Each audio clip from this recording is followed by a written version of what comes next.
nuevamente. En esta oportunidad nos encontramos aquí para poder hablar acerca del proceso de absorción de los monosacáridos. Entonces, lo fundamental aquí es poder determinar, vamos a especificar una serie de objetivos que nos van a permitir guiar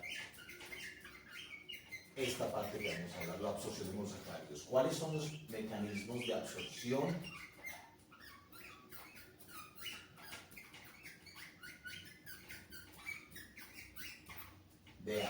de los diferentes monosacáridos? Esto en primera instancia. Y en segunda medida vamos a tratar de establecer entonces cuál es la estructura del enterocito, que es la célula fundamental en el proceso de absorción, la cual reviste el epitelio intestinal.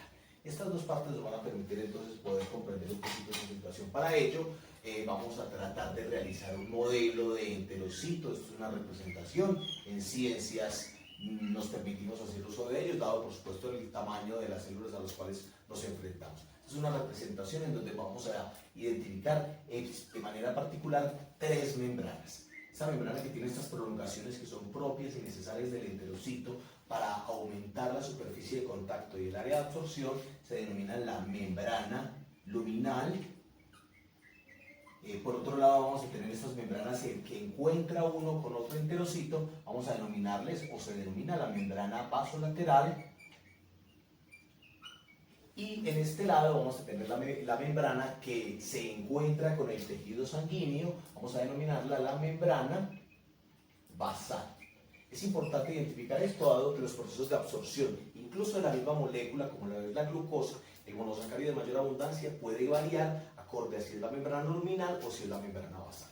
Recordamos en videos anteriores que hablamos del proceso de digestión que nos liberaba glucosa, nos liberaba galactosa y dejaba libre también fructosa, los tres monosacáridos fundamentales.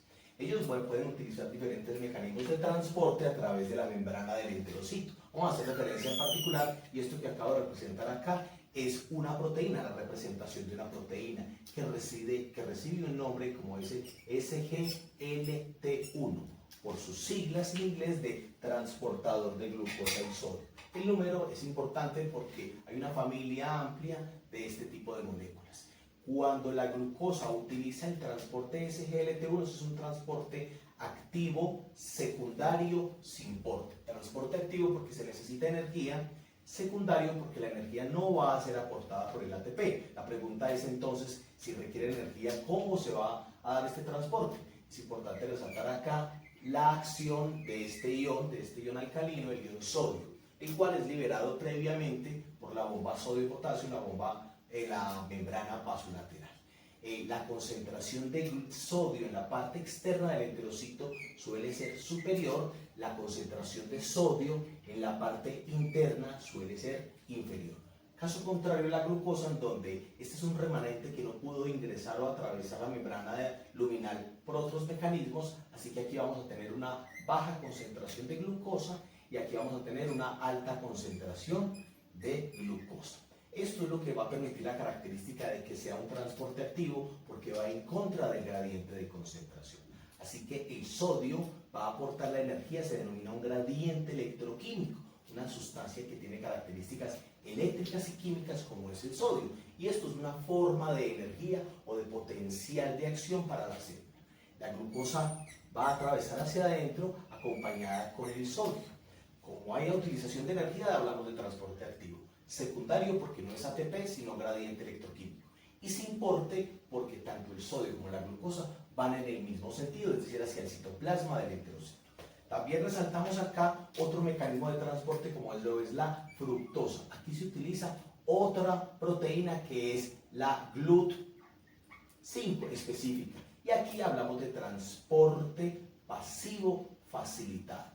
Pasivo porque va a favor del gradiente de concentración desde donde hay más fructosa hacia donde hay menos, y facilitado porque esta proteína GLUT5 facilita ese transporte. Por la membrana basal, la glucosa va a atravesar hacia el torrente sanguíneo por otra proteína que es el GLUT2, transporte pasivo facilitado. Aquí de manera concluyente podríamos establecer entonces que una misma molécula, en este caso La glucosa puede atravesar la membrana por dos mecanismos, por transporte activo secundario sin porte o por transporte pasivo facilitado en el caso de la GLUT2. Con esto lo que queremos establecer entonces es la multiplicidad de opciones que tienen las diferentes monosacáridos para atravesar la membrana del enterocito para el proceso de absorción y poder liberarlo al torrente sanguíneo para su aprovechamiento posterior. Hasta una próxima oportunidad.